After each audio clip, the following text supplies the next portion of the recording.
So হাইভিরান এবার তোমাদের second semester Calcutta university Aisi compulsory English পেপারটার actually একটা মক টেস্ট বানিয়ে দিচ্ছি। সো তোমাদের টোটাল 3টে পোয়েট্রি অ্যান্ড 3টে হচ্ছে গল্প রয়েছে। সো আমি টোটাল থেকে মোস্ট ইম্পর্টেন্ট যে কোশ্চেন্সগুলো আছে সেগুলো দিয়ে দিচ্ছি, বাট তোমরা টেক্সটগুলো অ্যান্ড আমি আগে যে ভিডিওগুলো পোস্ট করে দিন সেগুলো খুব ভালো করে দেখবে। অ্যান্ড অ্যাকচুয়ালি আমি এত রাতে ভিডিও কোনো দিন পোস্ট করিনি, বাট একটা ইনফরমেশান দেওয়ার ছিল, সেটা হচ্ছে কি তোমরা এর আগে 3টে ভিডিও আমি পোস্ট করেছিলাম যে 3টে গল্প অ্যাকচুয়ালি কভার করে দিয়েছি। সেখানটায় হচ্ছে কি যে আমি অ্যাকচুয়ালি তোমাদের আমার নোটসের সঙ্গে কিরণ পাবলিকেশন একটা বই ছিল, দেন সেটাকে কম্বাইন করে অ্যাকচুয়ালি তোমাদেরকে দিয়েছিলাম।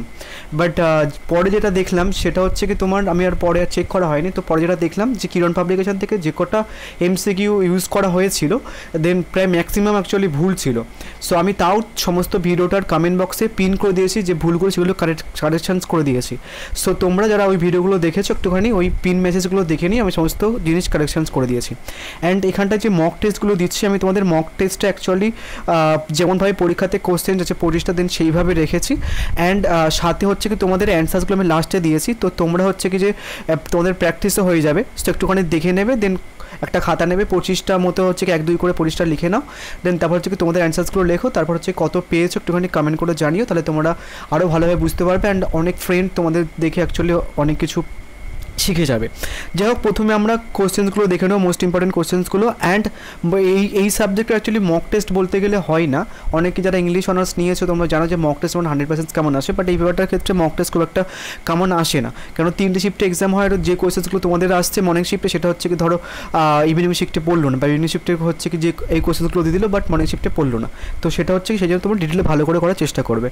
সো প্রথম প্রশ্ন হচ্ছে কি the poem Lucy Gray is written by, মানে লুসি গ্রে অ্যাকচুয়ালি কে লিখেছেন, এরকম 4টে অপশানস দেওয়া রয়েছে, যেটা হচ্ছে কি ঠিক সেটা তুমি খাতায় লিখে নাও, দেন লাস্টে অ্যান্সার্সগুলো মিলিয়ে নিও। নেক্সট হচ্ছে কি Lucy grey lived on a, Lucy Gray actually কোথায় বাস করতেন বা কোথায় থাকতেন। নেক্সট 3 নম্বর হচ্ছে কি তোমার লুসি গ্রে সিংস এ, মানে কেমন ধরনের গান অ্যাকচুয়ালি করে, গান গায়, সেটা একটু দেখে নাও, 4টে অপশান রয়েছে। নেক্সট 4 নম্বর হচ্ছে কি Lucy grace father asked Lucy grey to go to the town with a, মানে লুসি গ্রের বাবা লুসি গ্রেকে শহরে যাওয়ার সময় কিনে যেতে বলেছিল, ছাতা, রেনকোট, নাকি কেরোসিনের বাতি, নাকি কাঠের গুছে। নেক্সট হচ্ছে কি তোমাদের প্রশ্নগুলো দেখে নাও, সেটা হচ্ছে কি তোমার লুসি গ্রে বাড়ি ছাড়ার সময় আবহাওয়া কেমন ছিল, লুসি গ্রে যখন বাড়ি থেকে বেরিয়েছিল তখন আবহাওয়া কেমন ছিল সেটা দেখে নেবে, 4টে অপশানের মধ্যে যেটা ঠিক সেটা হচ্ছে কি লিখে নাও। নেক্সট হচ্ছে কি তোমার লুসি গ্রের বাবা মা সেই পর্যন্ত তার পদচিহ্ন কোথায় খুঁজে পায়, লাস্ট ফুটপ্রিন্টস অ্যাকচুয়ালি কোথায় পেয়েছিল সেটা দেখে নেবে, যে কোন জায়গায় ফ্ল্যাট ফুটপ্রিন্ট অ্যাকচুয়ালি পেয়েছে, এটা বিশাল ইম্পর্টেন্ট প্রশ্ন। নেক্সট প্রশ্ন হচ্ছে কি তোমার 7 নম্বর, সেটা হচ্ছে কি তোমার অ্যান্থেম ফর জমতি ইউথের এখান থেকে প্রশ্ন সেন্ট্রাল থিমটা কী, মানে কোন থিমের পার্সপেক্টিভ বা কোন সময়কালীন অ্যাকচুয়ালি লেখা হয়েছে, বিশ্বযুদ্ধ কোন বিশ্বযুদ্ধের সময়কালে লেখা রয়েছে, ওয়ার্ল্ড ওয়ার 2 নাকি ওয়ার্ল্ড ওয়ার 1, এমনভাবে তুমি দেখে নেবে, ঠিক আছে, যেটা অ্যান্সার সেটা রাইট দেবে। নেক্সট হচ্ছে কি তোমার এখানটা একটা লাইন তুলে কোশ্চেন্স ওই অ্যান্থেম থেকে, যে এই লাইন তো তোমাদের কোশ্চেন আসতে পারে, দেন জিজ্ঞাসা করতে পারে এটা কী সিম্বলাইজ করা হয়েছে, ঠিক আছে, যুদ্ধের শেষে বা শোক বা দুঃখের উদযাপন কিসে, সেটা তোমরা একটুখানি লিখে নাও। নেক্সট হচ্ছে কি তারপর একটা লাইন তুলে মোস্ট ইম্পর্টেন্ট অ্যাকচুয়ালি লাইনের ওয়ার্ড, সেটা তোমাদের বলতে পারে যে কী সিগনিফাইজ করেছে এটা, দেন সেটা হচ্ছে কি তুমি কোন অপশানটা সেটা ঠিক করে লিখে নাও। নেক্সট হচ্ছে কি তোমার আরেকটা লাইন তুলে দিতে পারে যে কেমন ধরনের অ্যাকচুয়ালি এই ওয়ার্ডটা দিয়ে কী সিম্বলাইজ করা হয়েছে। নেক্সট হচ্ছে কি 4টে অপশান, যেটা ঠিক সেটা হচ্ছে খাতায় লিখে নাও। নেক্সট হচ্ছে কি তোমার এই প্রশ্নটা কিন্তু একটুখানি তোমাদের হয়তো যদি টাফ কোশ্চেন আছে তাহলে কিন্তু এই কোশ্চেন দিতে পারে, যে primary theme of sonnet 43 how do I লাভ দিকে অ্যাকচুয়ালি সনেট 43ও কিন্তু বলা হয়। সো তোমাদের হচ্ছে কি যে হাউ ডু আই লাভ দি না দিয়ে যদি সনেট 43 দেয় সেটা কিন্তু তুমি লিখবে, যেটা কেমন ধরনের থিম অ্যাকচুয়ালি, বা হাউ ডু আই লাভ দিতে কেমন ধরনের থিম ইউজ করা হয়েছে। নেক্সট হচ্ছে কি তোমাদের পরের প্রশ্ন, যে কেমন ধরনের poems actually how do I love thee সেটা। অ্যান্ড তারপরের প্রশ্নটা বিশাল ইম্পর্টেন্ট, যে হাউ ডু আই লাভ দিতে আইটাকে, মানে আইটা দিয়ে কি সিগনিফাই করা হয়েছে সেটা, এটা কিন্তু তুমি কোনো বইতে অ্যাকচুয়ালি পাবে না, এটা কিন্তু মোস্ট ইম্পর্টেন্ট প্রশ্ন, সো ওটা দেখে নিও। নেক্সট 14 নম্বর হচ্ছে কি তোমার যে what was Johnsy suffering from, মানে অ্যাকচুয়ালি হচ্ছে কি জনসি কিসে আক্রান্ত ছিল বা কিসে ভুগছিল, কোন রোগে ভুগছিল। নেক্সট 15 নম্বর, সেটা হচ্ছে কি ভেরম্যান কে ছিল, আর সেটা একটুখানি দেখে নেবে। নেক্সট হচ্ছে কি তোমার ভেরম্যানের যে মাস্টারপিস সেটা কী। নেক্সট হচ্ছে কি তোমার পরের 17 নম্বর প্রশ্ন, সেটা হচ্ছে কি তোমার অরুণ চোরকে কোথায় ঘুমানোর জন্য দিয়েছিল, কোথায় দিয়েছিল সেটা একটুখানি দেখে নেবে, কোন জায়গাটা দিয়েছিল। দেন অরুণের এজ কত সেটা একটুখানি দেখে নেবে, অ্যান্ড হচ্ছে কি লাস্টের যেটা ঠিক সেটা হচ্ছে কি লিখে লাস্টের প্রশ্নগুলো মিলিয়ে নেবে, ঠিক আছে।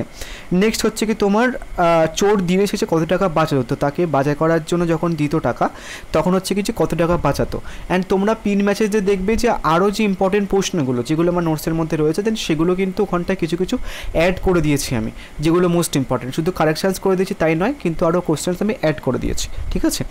নেক্সট হচ্ছে কি তোমরা দেখে নাও, সেটা হচ্ছে কি তোমার how much money did he steal, মানে কত টাকা সে চুরি করেছিল সেটা একটু দেখে নেবে, কত টাকা চুরি করেছিল চোরটা।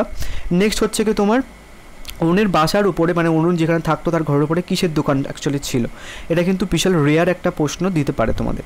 নেক্সট প্রশ্ন হচ্ছে কি যে তোমার অরুণ কোথায় টাকা রাখতো, সেটা কিন্তু দিতে পারে তোমাদের। নেক্সট হচ্ছে কি তোমার দীপক পালানোর সময় কোন ট্রেন ধরার পরিকল্পনা করেছিল, অ্যান্ড কিছু কিছু কোশ্চেন্স আমি এই ভিডিওটার মাধ্যমেও কারেকশানস করে দিয়েছি, ঠিক আছে, যেগুলো অ্যাকচুয়ালি এটা। নেক্সট হচ্ছে কি তোমার পরের প্রশ্ন 24 নম্বর প্রশ্ন, সেটা হচ্ছে কি Rammohan Roy was published in, মানে কোথায় রামমোহন রায় পাবলিশড হয়েছিল প্রথমে সেটা দেখে নিও। নেক্সট লাস্ট প্রশ্ন সেটা হচ্ছে কি তোমার ব্রহ্ম সমাজ প্রতিষ্ঠা কে করেছিলেন, ঠিক আছে। এবার হচ্ছে উত্তরগুলো দেখে নাও, তোমরা একটুখানি মিলে নাও যে কে কটা ঠিক করলে, একটুখানি দেখে একটুখানি কমেন্ট করে জানিও যে তুমি কত পেয়েছো 25-এ, ঠিক আছে। তাহলে তুমি অ্যাকচুয়ালি বুঝতেও পারবে যে কালকে পরীক্ষাটা তোমার কেমন হচ্ছে না হচ্ছে। অ্যান্ড অবশ্যই তোমরা হচ্ছে কি যে ওই তিনটে ভিডিও পোস্ট করা হয়েছে সমস্ত পিন মেসেজ দেখে নেবে, সেখানটা আমি কিন্তু সমস্ত কারেকশানসগুলো করে দিয়েছি, চিন্তা করার কোনো দরকার নেই, ঠিক আছে। অ্যান্ড তোমরা কিরণ পাবলিকেশন অ্যাকচুয়ালি বইটা কিনবে না কোনো সেমিস্টারে, অ্যাকচুয়ালি ওনারা এত গাফিলতি করেন যেহেতু ওদের বই না কেনাই ভালো। যাই হোক, আমার অ্যাকচুয়ালি কারেকশানস করা উচিত ছিল, আমার দেখা উচিত ছিল, বাট এত অ্যাকচুয়ালি ওরকম আমি তোমাদের মেনলি কেমন প্রসপেক্টিভে পড়বে দেন সেটার ফোকাস করেছিলাম, দেন ওগুলো ফোকাস করতে গিয়ে আমরা চেক করা হয়নি যে অ্যাকচুয়ালি হচ্ছে কোথায় কোন অপশানসটা ভুল ছিল। সো যাই হোক, তোমরা হচ্ছে একটু প্রি মেসেজগুলো চেক করে নিও। So thank you.